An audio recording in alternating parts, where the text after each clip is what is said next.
Chantons sous les pins, les coulisses du festival. Samedi 28 mars 2026, Auris.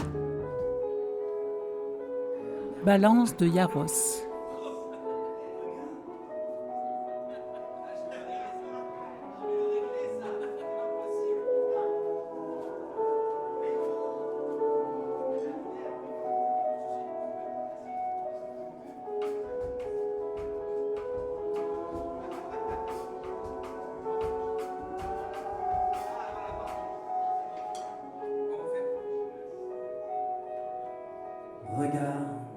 Ce groupe Yarros, alors, il existe depuis combien de temps ? Ça fait 15 ans, je pense, un truc comme ça. Ok. Et au niveau des membres, c'est toujours les mêmes ou il y a eu des modifications ? Là, maintenant, dans le groupe, il y a un des musiciens, ça fait à peu près 6-7 ans qu'il est là, le batteur, Julien. Et non, le groupe, le line-up, comme on dit, c'est la formation, quoi. Non, elle a bougé pas mal. Et comment est-ce que tu définirais votre style musical ? Je définirais ça comme une musique assez libre, dans le sens où bon, c'est de la chanson parce qu'il y a du texte en français. Les textes sont plutôt même assez imagés, donc à connotation un peu poétique, on va dire. Et donc du coup la musique derrière est à la fois, enfin il y a plein de styles différents, ça peut être à la fois pop, à la fois rock, à la fois des fois parfois complètement jazz, des fois, enfin c'est des fois un peu électro, et c'est vraiment assez varié. On ne se met pas de limite si ce n'est servir le texte. Et vous êtes plusieurs à écrire ? Non, c'est moi. Tes textes, tu les écris par rapport à quoi ? Les choses que tu vis, les choses que tu entends ? Mes émotions. Principalement, donc ça peut être tout et n'importe quoi, mais il y a plein de choses déclencheurs après qui sont déclencheuses. Après, qu'est-ce que je pourrais dire ? Après, au fur et à mesure des années, quand je fais des albums, je pars de thématiques. Là, sur ce disque-là, c'est plutôt un disque qui parle des racines, des origines, enfin voilà. Et du coup, il y a eu toute une réflexion là-dessus. Ça a orienté un peu la direction des textes et des chansons. Oui, et du coup musical aussi. Et vous aussi êtes musical aussi.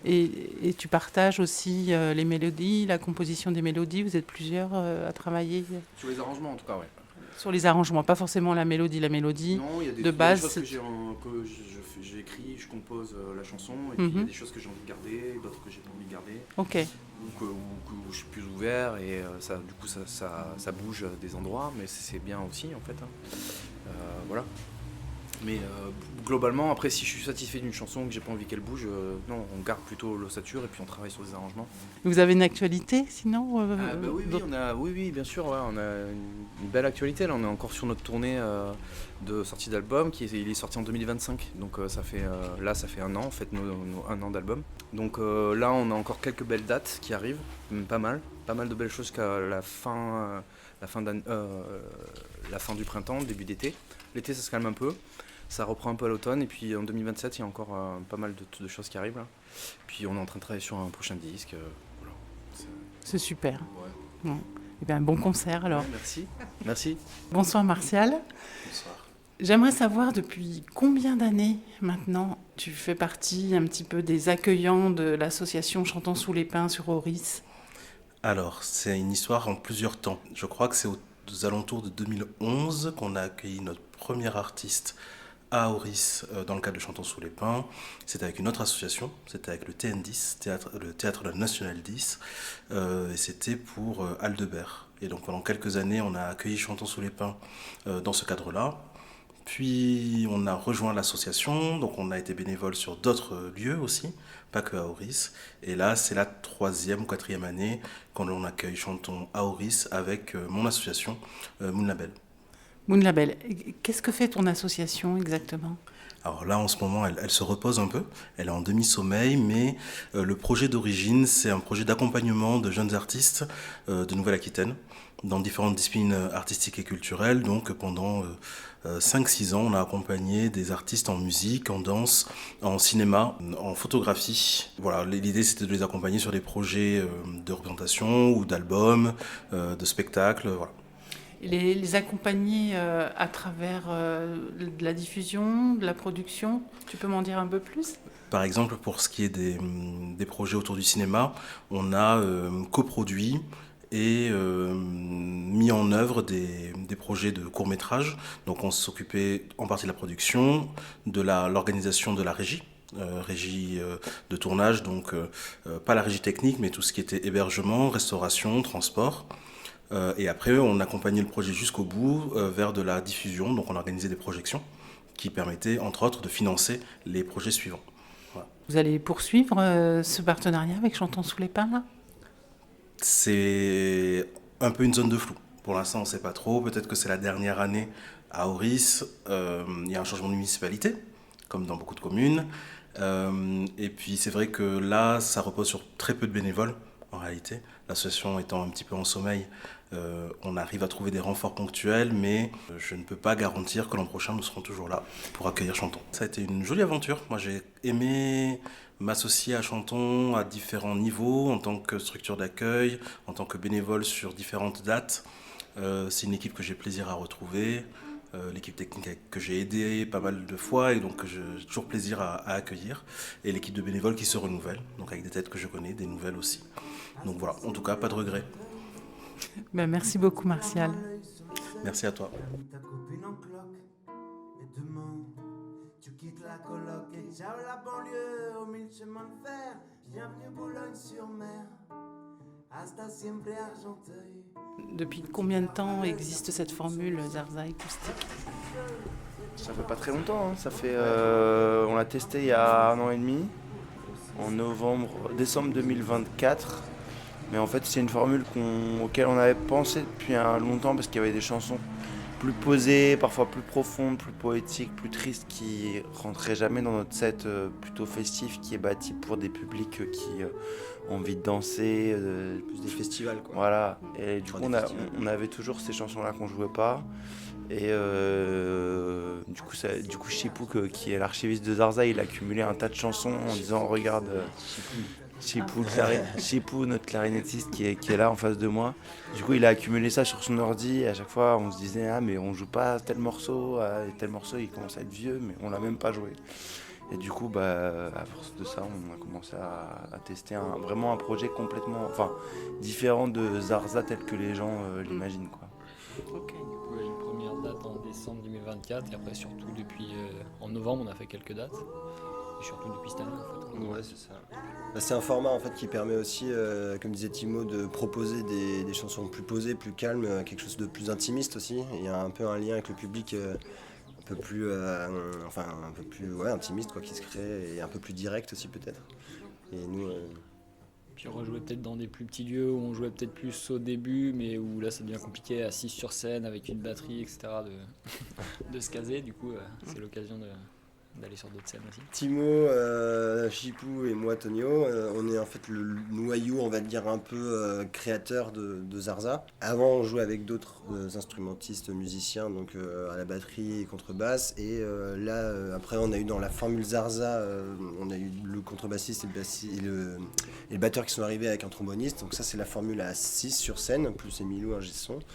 Et là, la formule acoustique, justement, c'est restreint à 4 personnes, à savoir Timo, chant accordéon, Chipou, clarinette, chant, moi, chant guitare, et Damien qui est contrebasse, chant. Et voilà, pour proposer quelque chose de plus léger. Il y a beaucoup moins d'instruments que dans le concert normal où tu Oui. nous as vus sur scène, quoi. Oui, d'ailleurs, j'ai l'impression que vous étiez beaucoup plus que 6, à vrai dire. C'est vrai que c'est au niveau de la sensation, en fait. Ouais. Non, si vous étiez vraiment que 6. C'est ça, après il y avait notre ingé son Emilou qui est quand même très présente et qui joue aussi un peu de trompette parfois sur des moments acoustiques. Il y avait Donc, il y avait un trompettiste invité en plus aussi sur scène Oui, sur certains morceaux. mais il était annoncé comme étant un invité, je le compte pas. Ça va, du coup. T'as Ok. retenu. C'est ça. Et donc, au niveau des chansons, ce qui m'intéresse toujours, c'est de savoir qui écrit. Est-ce qu'il y a une personne qui écrit ? Est-ce que vous êtes plusieurs à faire des propositions ? Peut-être toi, t'écris ? Non. C'est pas Timo. Timo. Ouais, maintenant c'est quand même beaucoup moi qui écris. Après on a eu la première phase où on a habité ensemble pendant 5 ans et où là l'écriture elle était peut-être plus collective avec Tonio, mais aussi avec Raph, un ami qui n'était pas sur scène mais qui a écrit certaines chansons ou qui a participé à l'écriture de certaines chansons. Ou même parfois on faisait un peu des sessions d'écriture aussi avec tous les colocs, avec Chipou aussi. Et là ça fait peut-être 4 ans que on va dire que le groupe a bien avancé, mais c'est vrai qu'on s'est mis un peu chacun, on s'est un peu dispatché les rôles. Par exemple Tonio il s'est plus mis sur tout ce qui est comment produire un groupe, trouver des concerts, trouver des subventions, le développer, le communiquer, rencontrer des programmateurs. Et moi, je me suis beaucoup mis plus dans vraiment l'écriture, donc de manière un peu plus solitaire, mais à chaque fois, en fait, j'écris plutôt des bases de chansons, et un peu guitare-voix ou parfois juste des textes. Et après, on va se réunir avec les autres et là, vraiment, on va élaborer la composition et les arrangements ensemble.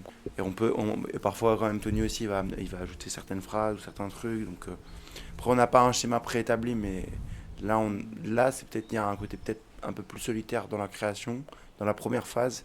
Et après, la deuxième phase, de transformer une chanson complètement par rapport à le squelette que moi j'ai fait, qui est là, pour le coup, elle reste collective, cette phase-là. Qu'est-ce qui nourrit cette inspiration d'écriture ? Bon, en vrai, on s'inspire vraiment de nos expériences de vie. Personnelles ? D'une expérience de vie, des galères qu'on peut avoir, mais je pense là, il y a plus de choses qui sont liées à... Je pense que vu qu'on a passé la barre de la trentaine et on commence à avoir tous vécu des galères en commun ou en solo, du coup, je pense que ça nourrit pas mal l'écriture. Après, au départ, ce qui a beaucoup nourri l'écriture, c'était la vie ensemble, c'était qu'on habitait ensemble. Là, on n'habite plus ensemble, mais c'est plus notre trajectoire d'existence. Qu'est-ce qu'on a vécu à 30 ans il y a les questions, il y a des questions de deuil, il y a des questions de séparation, il y a des questions peut-être un peu plus dures que beaucoup de gens, finalement, ont partagé dans la vie, mais que nous, on aborde avec des textes qui peuvent être durs, mais avec des musiques toujours quand même plutôt festives, plutôt joyeuses quand même. Donc, voilà. Enfin, je sais pas, après il y a d'autres thématiques. Des inspirations qui viennent des voyages aussi, vous avez pu faire Oui, tout à fait. Brésil, Colombie. Ouais, c'est ça, non, c'est vrai que dans les inspirations, alors Timo, lui en plus, il est chercheur en sociologie notamment, et pas que, mais donc lui, il a aussi pas mal de terrain au Brésil, par exemple, où il s'inspire aussi de choses qu'il vit là-bas durant ses voyages. Moi aussi, à l'époque où j'écrivais peut-être plus, il y avait les voyages qui m'ont pas mal inspiré, et aussi dans la musique en fait, dans la musicalité qu'on va avoir, on est tous un peu, on a tous pas mal voyagé et on est tous inspirés par des esthétiques musicales différentes qui peuvent être les pays de l'Est pour Chipou à la clarinette, avec le klezmer, Balkan, tout ça. Moi, il y a un côté peut-être un peu urbain, un peu plus rock, rap. Timo, c'est plus le côté latino. Contrebasse, batterie, on est sur quelque chose d'assez péchu, peut-être plus... un mélange entre jazz, techno. Oui, c'est assez varié finalement. Ouais, c'est ça. Il y a un beau mélange. C'est ça, exactement. Ouais. On va retrouver en tout cas le mélange. On va essayer de poser une musique sur les mots de Timo qui va être aussi assez variée comme les thèmes que Timo va aborder ou qu'on aborde dans les textes partagés. On peut dire que c'est multiculturel. Moi, c'est l'idée, ouais. C'est l'idée. Moi, en tout cas, j'ai ressenti ça comme ça en tant que spectatrice. Ok. Ouais, tant mieux. Voilà, c'est à l'image d'une société plurielle, quoi. C'est ça. C'est exactement ça. Avec malgré tout des thèmes qui restent universels. Oui, au niveau des textes, je pense que... Après, souvent, la musique aussi, elle parle aux gens parce que ça reste universel, c'est-à-dire que les gens se retrouvent aussi dans certains textes, ou en tout cas trouvent que c'est intéressant d'aborder certains sujets. Après, on nous a dit parfois aussi qu'on abordait des sujets, par exemple, politiques, mais pas de front. Ce qui fait que ça rendait pas forcément les chansons trop lourdes ou trop engagées ou engageantes. Ce qui fait qu'il y a un côté aussi assez léger, on va dire, dans ce que reçoivent les gens et de la manière dont ils le reçoivent. Et je pense que ça, effectivement, les gens se l'imprègnent. S'en imprègnent. Et aiment bien aussi, à mon avis, cette musique. Parce qu'elle reste dans un ton festif, même si ça parle de choses un peu graves de temps en temps. Merci de nous accueillir. Merci de nous accueillir. Moi, je suis tout à fait ravie de faire connaissance de cette manière. Merci beaucoup et bon concert tout à l'heure. Merci. Toi aussi. Merci à la commune d'Auris, à Martial à travers l'association Moon Label, à Yaros, à Zarza Acoustique, Eddie et Loïc à la technique, Morgane, notre attachée de production, Marine en service civique, à Alain pour les photos, les bénévoles dont je fais partie avec Jean-Baptiste, Florence et Isabelle.